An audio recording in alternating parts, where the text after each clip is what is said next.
বিনয়, বিনয় মুখটা রাখতে পারো, মুখটা ওই বিভৎস চেহারা আমি দেখতে পাচ্ছি না, মুখটা রাখতে পারো বিনয়।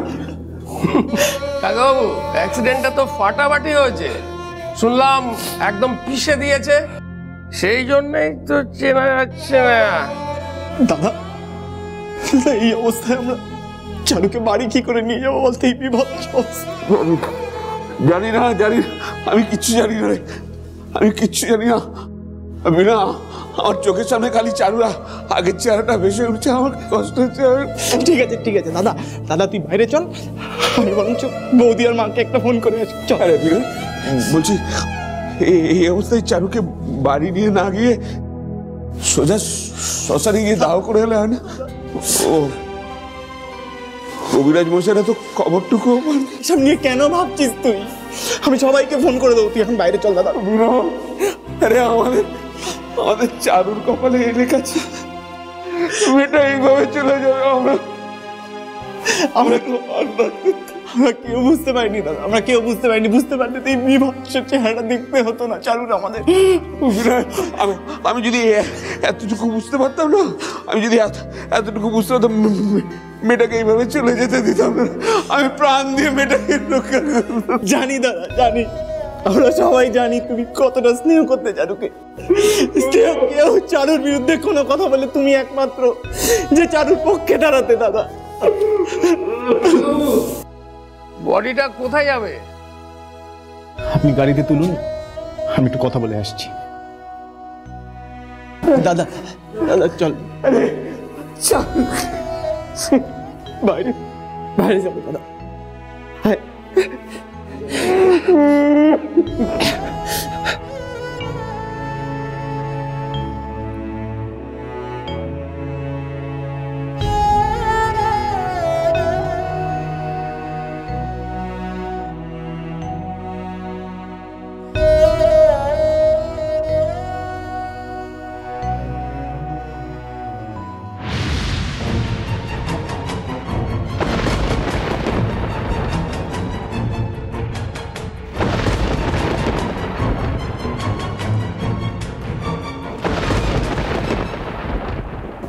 বাড়িতে তো এখনো কেউ কিচ্ছু জানে না,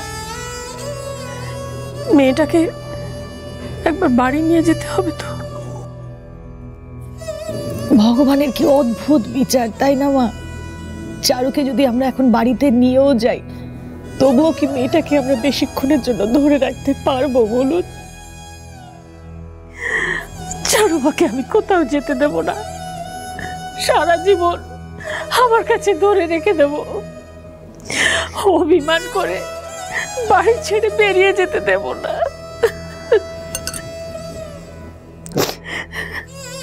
সে যে অভিমান করে আমাদেরকে দূরে ঠেলে রেখে অনেক দূরে চলে গেছে মা, সে তো আর বেঁচেও নেই। চারু, আজ থেকে তুমি আমার মেয়ে। মা, আচ্ছা মা, কবিরাজ মশাইয়ের কথা একবার ভাবুন তো, বাবা হয়ে মেয়ের মৃত্যুর খবর তো এখনো জানেও না।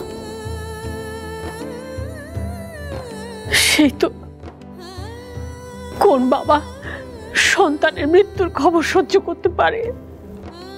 কিন্তু মা, আমাদের তো ওনাকে জানাতে হবে। ওনারা নিশ্চয়ই চারুকে শেষবারের মতো একবার মাধবপুরে তো নিয়ে যেতে চাইবে, তাই না? না, কবিরাজ মশাইকে কিচ্ছু জানাতে হবে না বানি। কি বলছো তুমি এসব দিদি ভাই? চারুর মৃত্যুর খবর বাবা জানবে না? না, জানবে না, জানবে না বানি। কি করে জানাবো ওনাকে এই খবর?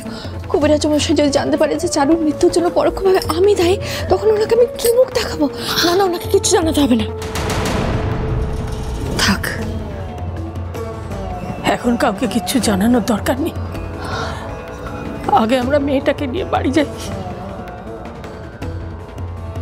মিসেস মল্লিক। ডক্টর রায়চৌধুরী, আমার রাজ্য। হ্যাঁ, আমি সবটা শুনেছি, আমাকে অরুণবাবু ফোন করেছিলেন। প্লিজ ডক্টর রায়চৌধুরী, আপনি প্লিজ কিছু একটা করুন, আমি যে আর জনে কষ্ট আর দেখতে পাচ্ছি না, প্লিজ আপনি কিছু করুন। প্লিজ, আপনি আমাকে এভাবে বলবেন না, আমি আমার যথাসাধ্য চেষ্টা করব। সেটা আমি জানি ডক্টর রায়চৌধুরী, আপনার ওপর আমার সে বিশ্বাস আছে, সে ভরসা আছে, আপনি প্লিজ ওর জন্য কিছু একটা করুন। আমি এক্সকিউজ মি, আমি ডক্টর রায়চৌধুরী। ও ওয়েলকাম স্যার, আসুন আমি সবটা দেখিয়ে দিচ্ছি। একটা প্রশ্ন ছিল। আচ্ছা, মিস্টার ব্যানার্জি ট্রান্সপ্ল্যান্টটা করলেন না কেন? ডক্টর রায়চৌধুরী, আপনি ডক্টর ব্যানার্জিকে চেনেন? অফকোর্স চিনি। He is the most efficient eye surgeon I have ever seen. Actually ওনার কিছু পার্সোনাল প্রবলেম আছে, যে কারণে অপারেশনটা করতে পারলেন না। আর তাছাড়া আপনি তো মিস্টার মল্লিককে আগে থেকে ট্রিটমেন্ট করছেন, ফলে আপনি অপারেশনটা করলেই বেটার হবে। ওকে, কর্নিয়া এসে গেছে? Yes sir.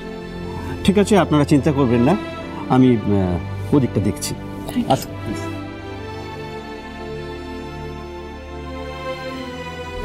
মা, আমি জানি ডক্টর রায়চৌধুরী যদি আর্য সার্জারি করে তাহলে নিশ্চয়ই সাকসেসফুল হবে। উনি কতদিন ধরে আর্যকে দেখছেন, তাই না? বৌদি, বিনু, বাবু, চারুকে ওরা ছেড়েছে? কি হলো? তুই চুপ করে আছিস কেন? আমার চারুমা কোথায়? চারুর বডি ছেড়ে দিয়েছে মা, মর্গের বাইরে রাখা আছে। নিয়ে চল, আমাকে একবার ওর কাছে নিয়ে চল। আমি মেয়েটাকে একবার দেখি, চল। ওকে তোমরা দেখো না, ওর কাছে তোমরা যেও না। কেন এই কথা বলছিস কেন? কারণ ওকে তোমরা দেখলে চিনতে পারবে না মা, ওর মুখটা তোমাদের কাছে অপরিচিত লাগবে। চারু সেই প্রতিমার মতো মুখটা একেবারে ক্ষত বিক্ষত হয়ে গেছে মা।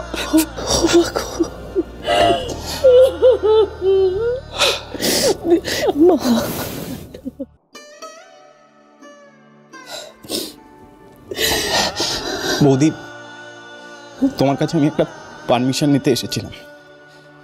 বডির যে অবস্থা তাতে বেশি টানা হেঁচড়া করা ঠিক হবে না। তোমরা বাড়ি যাও, আমি আর দাদা শ্মশানে চারুকে দাহ করে ফিরছি।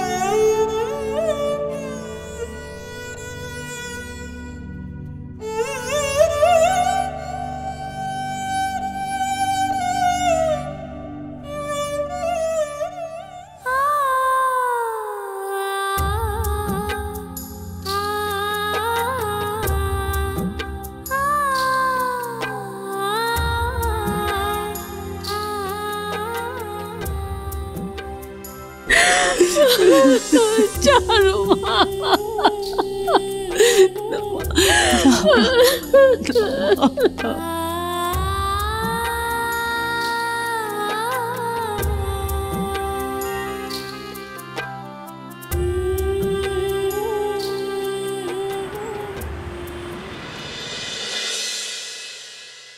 কি? চারু অ্যাক্সিডেন্টে মারা গেছে? হ্যাঁ চুমকি, চারুমা আমাদের সবাইকে ছেড়ে, এই পৃথিবী ছেড়ে অনেক দূরে চলে গেছে। তুমি আর কোনোদিন ওর উপরে রাগ করতে পারবে না। ওকে বাড়িতে কখন নিয়ে আসবে?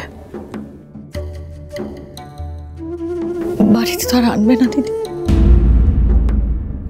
বিনয় আর বর্তা মিলে ওকে দাহ করতে নিয়ে গেছে শ্মশানে।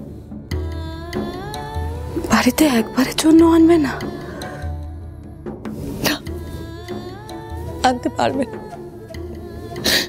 অ্যাক্সিডেন্টে গোটা দেহটা যে অবস্থা হয়েছে তাতে বাড়িতে নিয়ে আসতে পারবে না।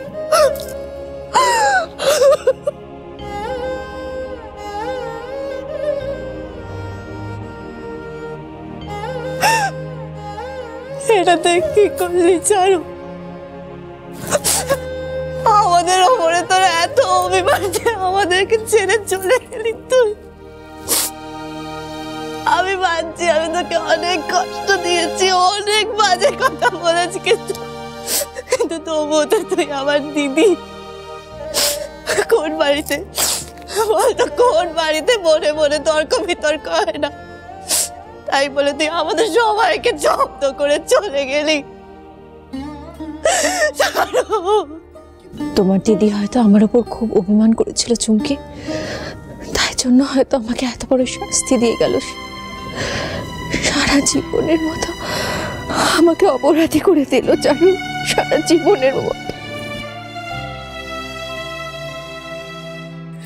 না মা, না, আপনি তো আমাদের মা, আপনি তো আমাকে অনেকবার বকেছেন, বাড়ি থেকে বের করে দেওয়ার চেষ্টা করেছেন, কিন্তু কিন্তু আমি তো সহ্য করে এই বাড়িতে রয়ে গেছি। কিন্তু কিন্তু ও কি করলো মা?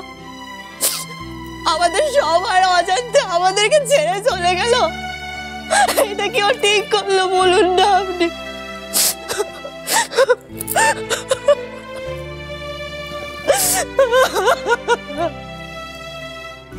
খুব ভুল করেছে চারু এভাবে চলে গিয়ে, কিন্তু এখন আর এসব ভেবে কি লাভ চুমকি? আমি তো কোনোদিনও নিজেকে ক্ষমা করতে পারবো না, আর চারুর কাছেও কোনোদিনও ক্ষমা চাইতে পারবো না। বাতি